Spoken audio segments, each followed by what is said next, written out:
Can you say something in Turkish? Merhaba.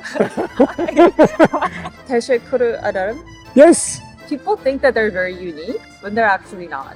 The first 3 seconds matter so much. Do you think it is bad? TikTok is bad for young people? I don't think it's good. It's too much dopamine.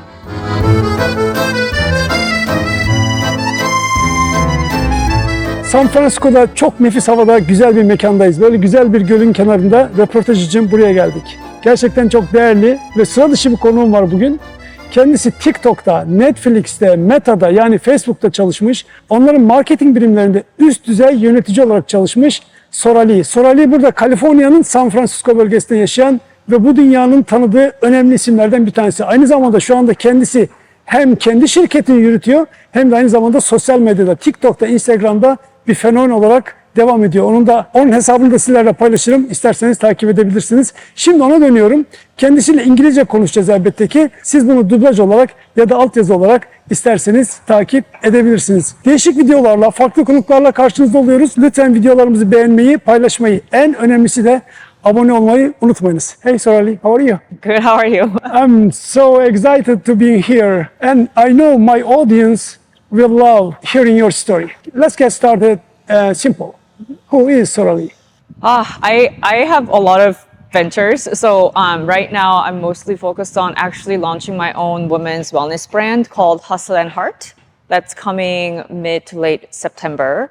And also my main source of income is actually my agency. I run a marketing agency called Curated Agency. We work with Korean beauty brands to really get them to get to mainstream in the US. So we work with the largest Korean beauty brands. Okay, could you please mention about your career on Netflix, Yeah. TikTok? And previously I was doing product marketing, product strategy for tech companies across Netflix, Meta, and TikTok. And most recently, I was the global head of product marketing for creative solutions at TikTok, where I was helping advertisers figure out how to do TikTok creative better. I'm a content creator. I don't like to market things that I don't understand, so I just started creating content for fun to kind of get better at my job. And I have over 300,000 followers across platforms right now. Wow. Yeah. So I'm a best-selling book author as well. I published in June, and my book's been a bestseller in career development in Korea for a few years. Your book? Yeah, it's called Brand Yourself. Brand yourself. Yeah, so it's about thinking about yourself as a product or a brand. What do you stand for? What do you want people to feel when they interact with you? What do you want people to take away from interacting with you? So really think about who you are, what you stand for, what gives you energy and joy, and those are your strengths. And then how do you want to package that up to sell to the world? How do you want to be seen? How do you want to position yourself? So every interaction you have across all platforms, should reflect that. And as a person or as an employee, think about how your communications and how your presentations all ladder up to that goal. So have a think on how you want to be seen and have a point of view. Gotcha. Yeah. Okay. But I want to say that the weather and the place is perfect here. You guys are so lucky. Yeah, the weather's so nice here. How long have you been here? Since 2008. So I've been in the Bay Area for college since 2008. Okay. So the other question is, actually, this is my first time meeting a person who is working or who worked at TikTok. Actually, I'm so excited. The quick question, is TikTok really listening to us? I don't think so. Where do you think all that data gets stored? It's so much data. I don't think that happens. People think that they're very unique. Yes. When they're actually not. Okay. You might be thinking about purchasing something, but so are other men in your age group. So you might think that they were listening to you and serving you the ad, but it's rare. I don't think that's the case. My audience are mostly from Turkey. Do you know about something Turkey? Do what? Do you know about something Turkey or Turkish people? Yeah, I have a lot of Turkish friends. I love Turkish food. I know Koreans and Turkish people have a special bond. We call each other brother countries. And I worked at my first job out of college was actually a Turkish startup. That's where I met Ibrahim. Yes. Yeah, it was founded by Turkish people, and I work with Turkish people there. How about Turkish food? Turkish food, I love doner. Don't know. Yeah, I love, what did I have yesterday? I went to Pasha yesterday in Redwood City. Do you know, have you been? There's one in San Francisco too. They have Turkish food and fuka. Fuka? Kuka, huh? Okay. But I love like in on all the food, like the yogurt and Okay. I tried that yogurt drink with like salt and garlic. Oh, about? judge it? No? Salt and garlic? It's like yogurt, Yogurt? with like foam on the top and like salt and garlic. I know what it is. Okay. Yeah, it was good. Okay. By the way, I'm living in Virginia, so I have been here for about 2 days. So for this interview, I recently watched a video about you, and you are mentioning from your past, especially from your story. Your story started from Korea, right? Can you please explain for us one more time? Yeah, I moved to the US when I was 16 Okay. by myself. Oh, Yeah. alone. Yeah, so I moved to Central California. I went to a public school. I lived with a white, like a host family, Americans. Okay. And I still keep in touch with them. They were really great. And then I finished high school in Cincinnati, Ohio. I went to a Catholic school there. And then I was living alone. Okay. Yeah, in high school. And then I luckily got into UC Berkeley where I studied economics and political science. That's how I moved to the Bay Area. Your family were in Korea, right? Huh? Your family were in, Yeah, they're all in Korea. They don't speak English and I go visit them. but now you are a total social media star. Yes, I'm following you on Instagram. Millions of people want that too. What are your secrets? Can you please explain a couple of your secrets? I think the biggest thing is the first 3 seconds matter so much in short form. 3 seconds. 3 seconds matter so much. So figure out how to make the video really hook, like have a hook, so people will want to watch. And the second, be consistent. You can't give up. You need to keep going and really look at the data to see what videos are working well and keep replicating that. Also remember, often you look at creators who have millions of followers and try to mimic their style, but you're not at their level. So if you copy them, similar to in corporate, if you try to act like a CEO when you're a very junior person, you're not going to get there. So you need to see someone who's just a little bit ahead of you to see how they're growing. Gotcha. Right? So someone who has millions of followers, what they're posting, like they could be posting nothing and they could be getting hundreds of thousands of likes. You're not there. So like remember that. So don't compare yourself to them. Like compare yourself to someone who's just a little bit ahead of you. Gotcha. You noticed consistency. What does that mean? Daily, weekly, monthly? So Instagram best practice currently is 4 reels and 1 carousel post. But you could do more if you want to grow. Story? Stories, yes. And for stories, if you have anything engaging, like asking people questions or have people vote on stuff, that also all counts as positive engagement. So that should also help you. Okay, here is a big question. Does social media make the people rich? Yeah. I think it's a great tool. It really evens the playing field. A lot of the marketing advertising used to only be accessible to large brands, but now as a small business owner or a small creator, you can make a living, and I think that's beautiful. Okay, I know your story is different from 40K to 400K. Can you please explain again for us? You mean going from like a growth Yeah, growth. on my social media? Absolutely. So since I do business with beauty creators, it helps me, me having a following helps me do my agency work as well. So I see it as an investment. So I actually have a team that helps me edit videos or come up with ideas. And I'm sure a lot of the big social media stars do as well. But I also have my own point of view, opinions, and I do consume a lot of content. So I also see what's resonating. And I try to find the white space, like what's something that people are not talking about that I have a unique advantage in, or a unique credibility to talk about. Since you have been inside TikTok, do you think it is bad? TikTok is bad for young people? I don't think it's good. It's too much dopamine. Ah, Yeah. You don't think it's not good? It's not good, yeah? It's for sure not good. I mean, all social media, all video consumption, like they're not good because you're chasing that dopamine. Keep scrolling, keep looking at things that you don't really need to be looking at. And I think it sets the dopamine level in a negative way. Okay, what should be the balance? Maybe daily hours, what should it be? I mean, it's all up to the individual, right, and the age. But for me, it's work. So I look at content to see what's resonating. But I do think there's some positive things. I don't know. I think it's up to the individual, but like probably less is better. Less is better. And also depending on the topic. So like maybe you're very curious about certain thing, or and TikTok is your main mode of education for that. Like let's say you're really into personal finance and you're getting a lot of personal finance tips, and you've curated your algorithm to serve you more of those. Like that's helpful.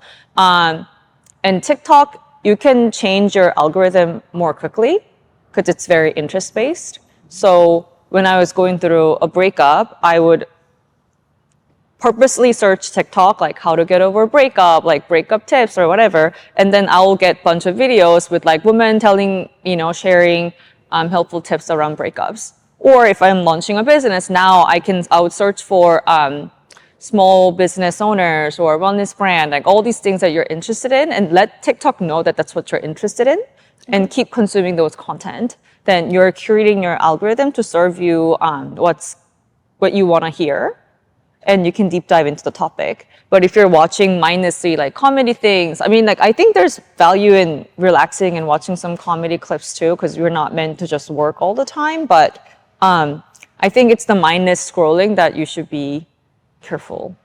Do you think the media is changing now these days? For example, from the TVs to computers to cell phones, they're getting news from TVs or social media. What will it be near future? Yeah, I think people are already consuming news on podcasts or TikTok or social media. I think there's danger in that, but it's just like any tool out there. It's like you're asking, are knives dangerous? Like people need it, and if you know how to use it, if you use it well, you know how to take care of it. Like it's a good thing. But people also use it to harm others. So you as a consumer needs to be educated and know what you're doing, and be thoughtful about how you're spending time. So it's hard for me to say this is good or bad. Gotcha. Yeah, it's a tool. It's just like AI, it's a tool. You can use it for good, use it for bad, and I can't tell you how to live your life. Yeah. Gotcha. I used to work for a TV channel back in Turkey, so I have a YouTube channel now here in the US. So I am creating some videos on YouTube. What do you think? I am creating some news or podcast, or what is your advice for me?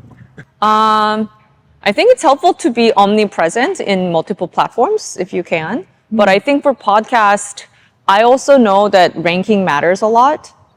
So, and having a niche Okay. is also helpful, because there's so much content out there. Why should people pay attention to you specifically? Like, what do you bring to the table? But at the same time, like experiment on what are some interests or what are some topics that you want to talk about or you could talk about, and what's resonating with people. And then you can double down on, okay, I tried cooking, beauty, lifestyle, career, dating advice, and out of all of these, it looks like this one and this one have the most amount of engagements. Then you double down on that.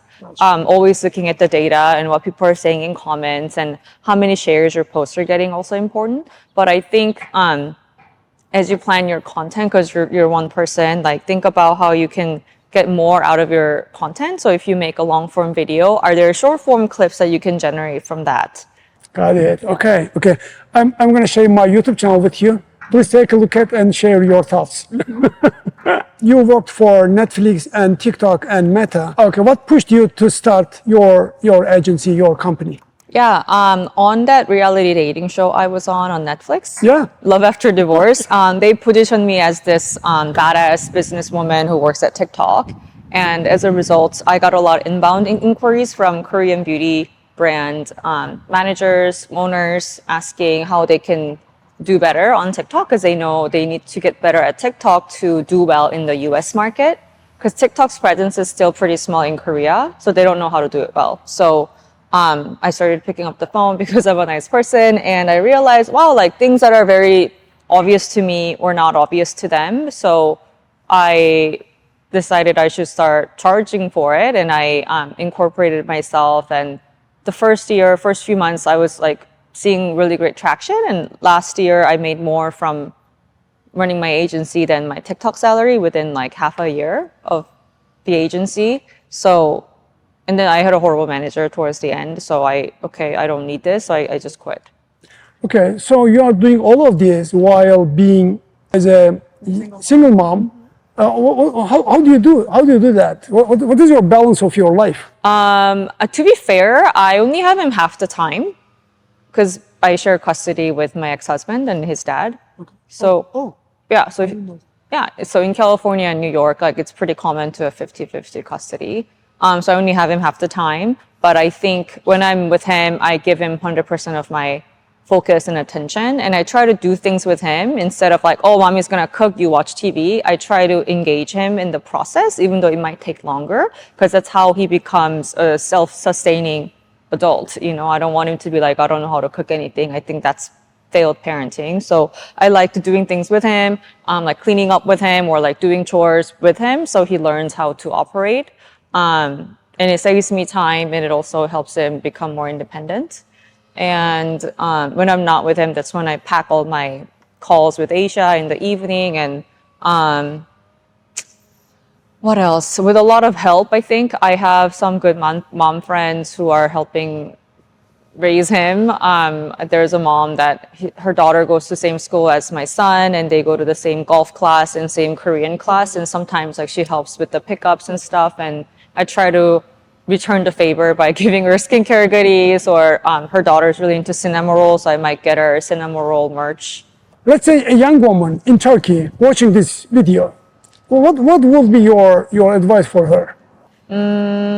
Figure out what you're good at that the world would pay money for. Say it again, please. Figure out what you are good at that the world would pay money for.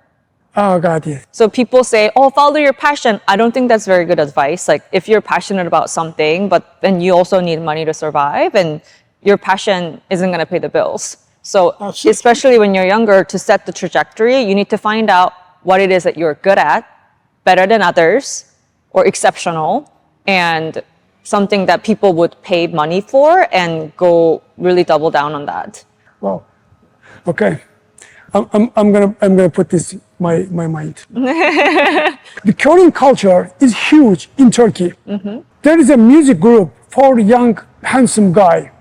I don't remember what their name. BTS? I think so. My daughter. It's 5 people. My daughter loves them. What do you think about this? I think Korea culture is really big everywhere right now.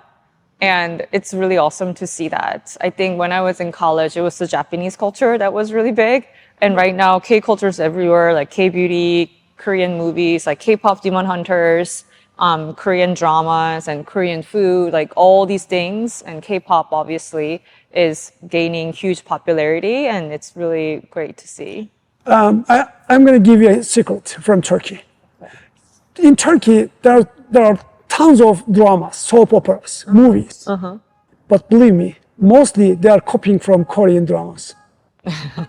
Yeah. This is my secret. I've noticed that most Korean people speaks about Turkey warmly. Do you know why? I think, so in Korea, we call Turkey like, it's a brother nation. Yes. And I think we call each other that. Because to my understanding, Turkish soldiers fought alongside Koreans during the Korean War. And there's a like memorial, like ceremonial site in Busan as well. And As long as I know, there is a cemetery. yeah, cemetery, yeah. Where Tucson? It is in Busan. Busan, it's the name of a city. City, okay. Yeah, yeah. We are here in San Francisco, and everything doing here, especially technology funding.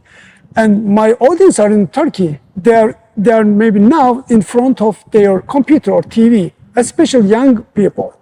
What is your advice for them? Because they are doing something, they are playing game, they are chatting something, but they don't have enough time for this. And then the world is changing. What will be your advice for the young people, for people who learn AI something?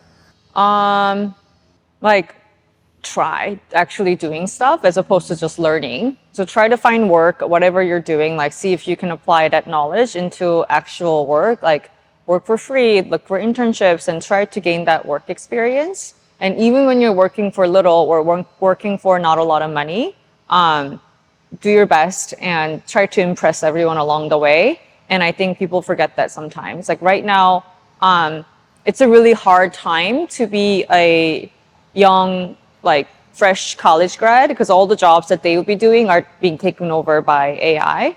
So when you do get that opportunity, don't be like, oh, I should be getting paid more, I should be doing more and like doing half-assed job. Like, no, like you're not gonna become hireable. So I think you should think about like if you have an opportunity to work, crush it, like do better than everybody else and every day and make it really known. So all those relationships you're building are gonna lead somewhere. So like back to the point about I worked at the that startup that was founded by Turkish people where Ibrahim was the CTO and he's the one that referred me into Meta.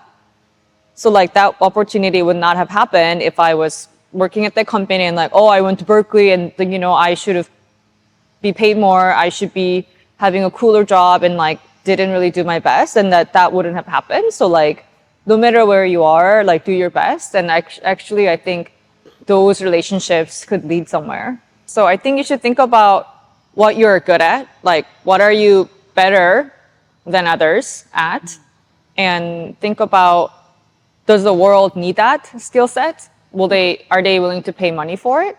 And then does it give you joy?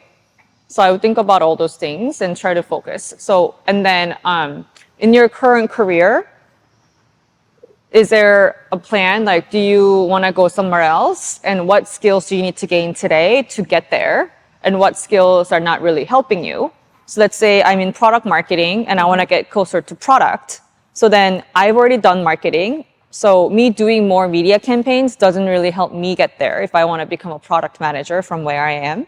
So I need to get more product experiences, right? So that's what I would do to really carefully map my career. So when I am given the opportunity to choose between the two, choose one that's going to help you get to where you want to go and also able to say that doesn't align with where I want to go in terms of career. If no one else can take it, I'm happy to do it. Or if it's part of my scope, I'm happy to do it. But you need to keep carving out and advocating for yourself to get the experience and the skill sets you want to develop to get to where you want to go. Perfect. Thank you. Thank you. That was perfect. Can you say something in Turkish? Merhaba. Okay. And then what was thank you? Thank you. Teşekkür ederim. Teşekkür ederim. Yes. Teşekkür ederim. Yes, one more time.